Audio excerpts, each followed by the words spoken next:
madame, j'ai une sœur. Mais non, Mahmoud, tu n'as pas de sœur. Tu es le frère de Brahim, dis comme lui. Je n'ai pas de sœur. Brahim n'a pas de sœur, madame, mais moi j'ai une sœur. Votre père, madame, il a 2 femmes. Bien, bien. Non, ce n'était pas facile de comprendre ces petits diables.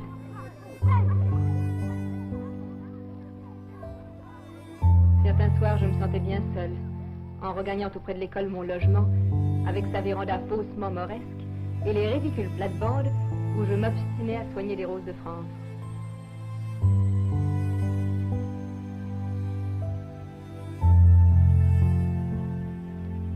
Heureusement, j'avais mon fidèle à Omar, le concierge de l'école, qui me servait aussi de jardinier, de cuisinier et de chauffeur.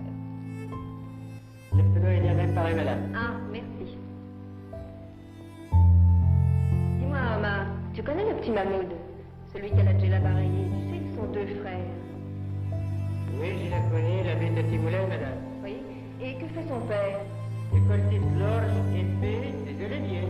Et il est riche. Ah non, madame, il jette d'ici sur le sport.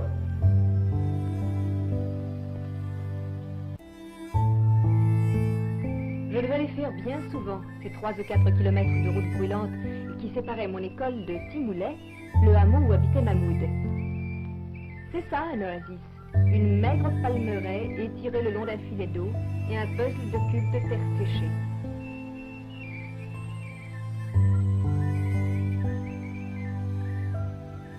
Ces jardins d'oliviers et de palmiers, pleins d'oiseaux et de fleurs, quel merveilleux terrain de jeu pour des enfants.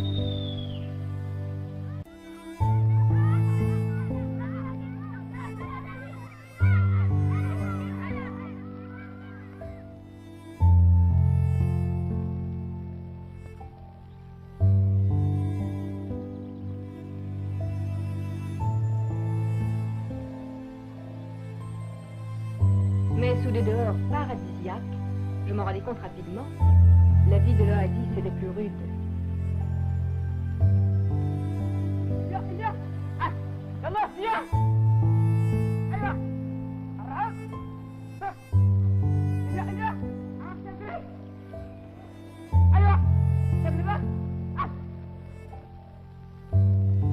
Ces gens qui me saluaient poliment, comment les comprendre et les aider?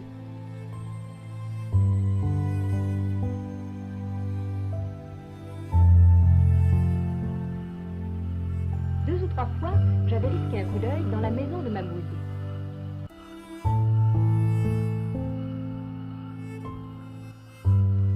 Laquelle de ces 2 femmes était sa mère?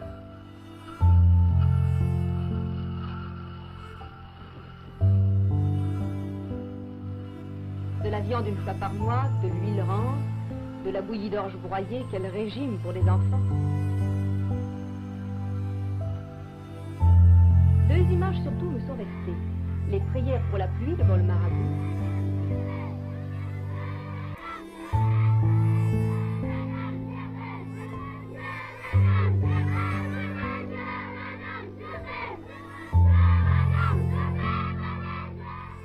Et aussi le dépiquage de quelques épis épargnés par la sécheresse. Avec des procédés aussi rudimentaires, c'est la disette, les bonnes années.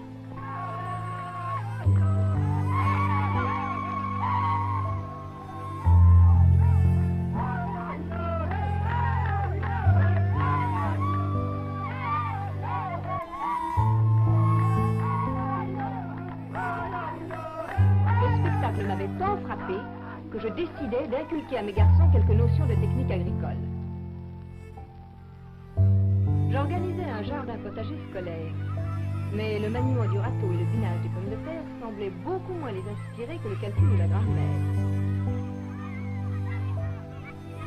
Mahmoud en particulier montrait une étonnante mauvaise volonté pour ce genre d'exercice.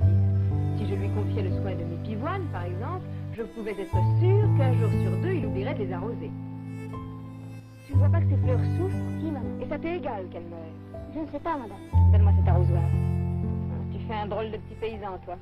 Quand tu seras grand, il faudra bien que tu t'occupes de la terre. Non, madame.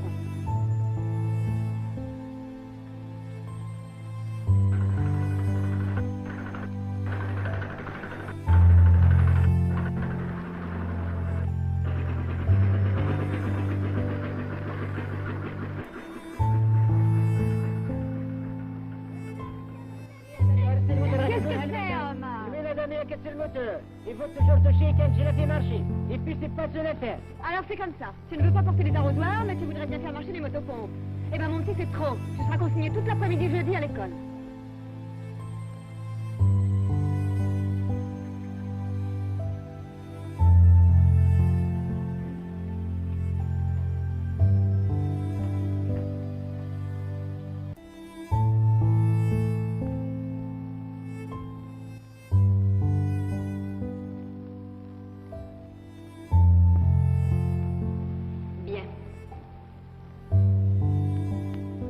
Dis-moi, Mahmoud, pourquoi tu étais si désobéissant?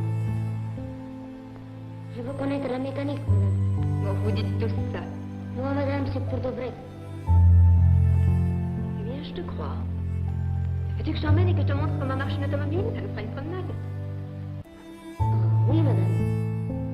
Je ne pense pas qu'au cours de cette randonnée, Mahmoud t'a appris grand-chose sur la conduite des voitures. Moi, j'appris à le mieux connaître. Lui et son pays.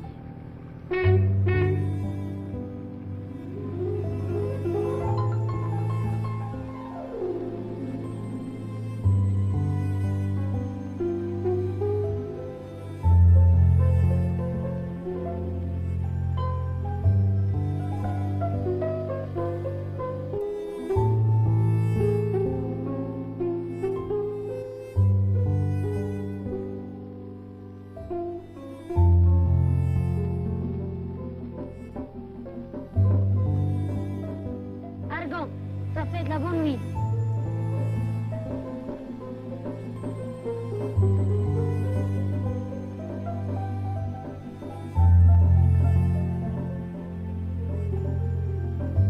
Thermos, poison.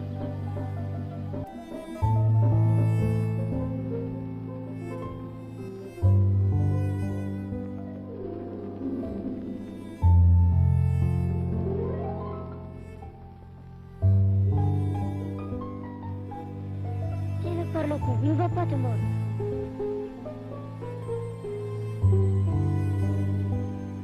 Tu veux que je le lâche?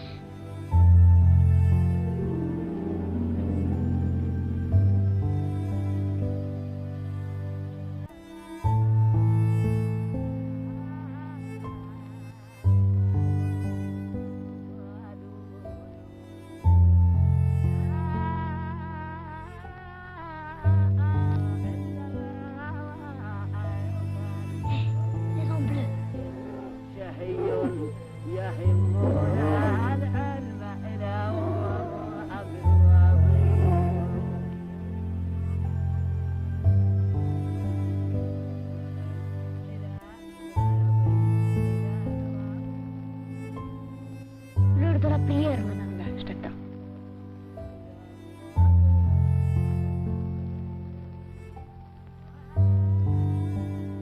J'avais gagné sa confiance.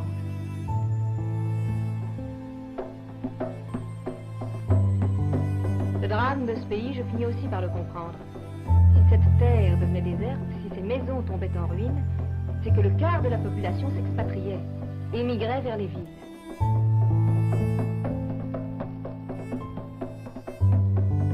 À Timoulet même, les gamins, suivant une vieille tradition, apprenaient l'acrobatie pour aller s'engager dans les cirques du monde entier.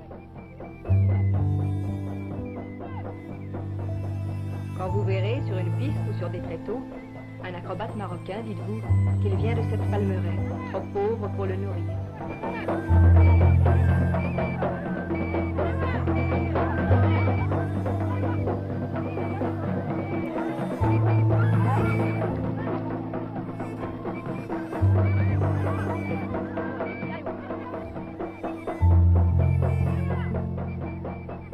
Tout le monde ne peut pas être acrobate. Le plus souvent, ces gens, comme nos paysans d'Auvergne, partaient tout jeunes au loin s'établir épiciers pour ne revenir que vieux. Certains avaient été dockers à Marseille, métallos à Billancourt. Le village voisin avait la curieuse spécialité de fournir tous les caissiers de banque de l'Afrique du Nord. Aussi, je ne m'étonnais pas de l'habileté avec laquelle mon meilleur élève tenait la petite caisse scolaire que je lui avais confiée.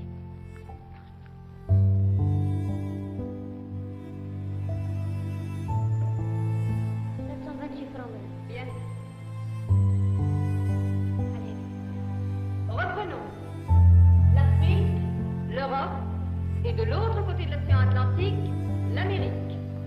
Qui peut me dire quelque chose sur l'Amérique? C'est le pays où il y a des grandes maisons et des grandes machines.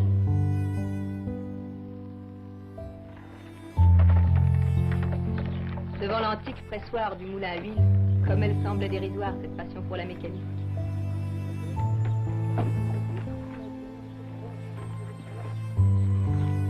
Je le retrouvais là, une semaine qu'il avait manqué la classe, et que je m'étais mise à sa recherche.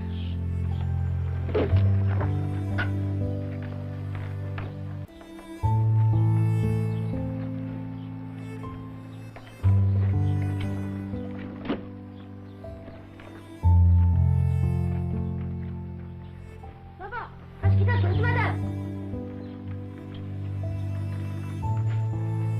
Celui-là, c'est mon père. Je ne savais que dire ni penser. Le destin de Mahmoud était-il de partir, ou de rester et de devenir un fellah de cette espèce? C'est mon propre avenir qui bientôt me préoccupa. Mon stage à Timouleh était terminé et je me préparais à regagner Casa.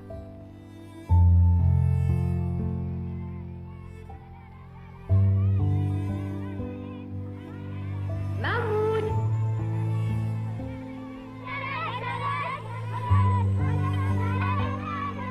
Mahmoud, viens ici.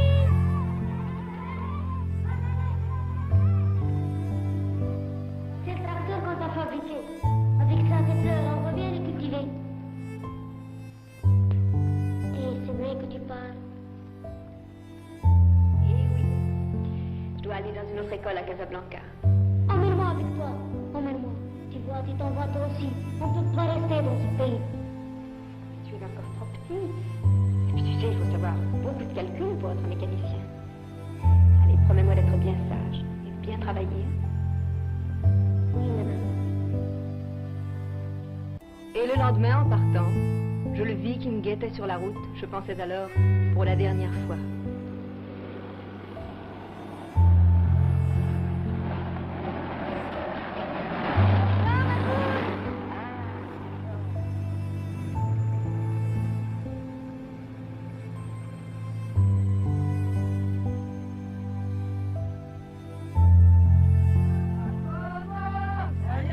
Puis ce fut un nouvel été. Sans doute dans la palmeraie se répétaient les mêmes gestes éternels.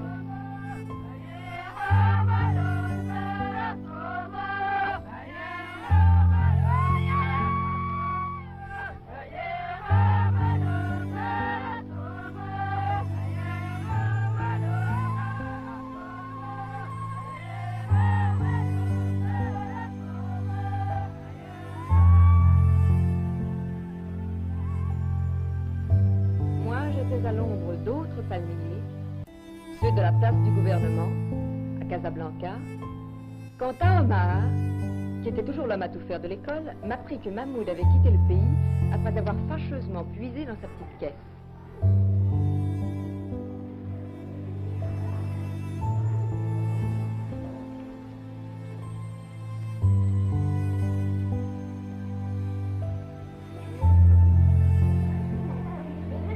Il est plus à Timouleh.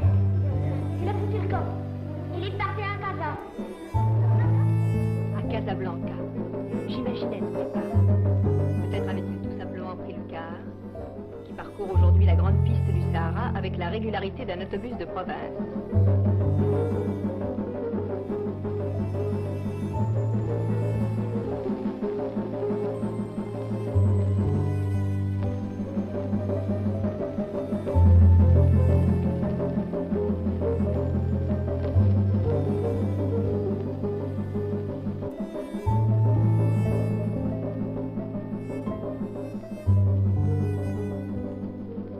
Pour gagner son passage, il avait dû se faire engager comme graisseuse par un camionneur indigène.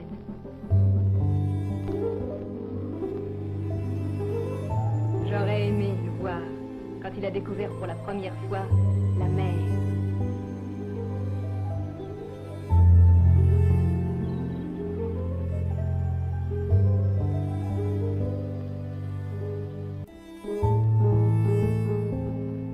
Ou bien la neige. car l'autre route, celle de l'intérieur, franchit les cols du Grand Atlas.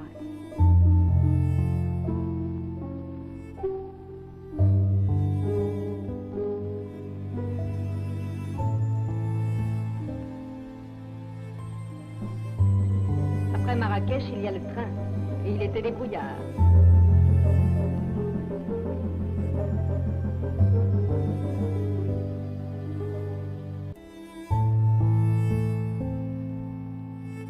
En tout cas, j'étais sûre qu'une fois devant les gratte-ciels de la capitale marocaine, il était allé tout droit au port.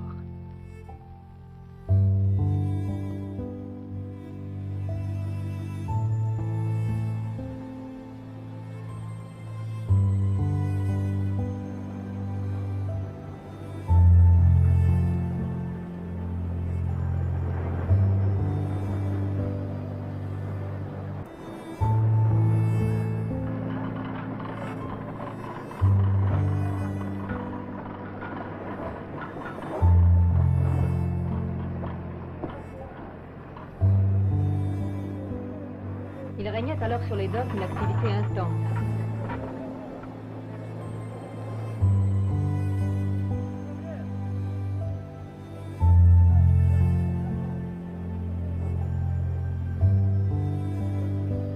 C'était l'époque où l'Amérique venait d'étendre à l'Afrique du Nord ses envois de matériel pour le rééquipement.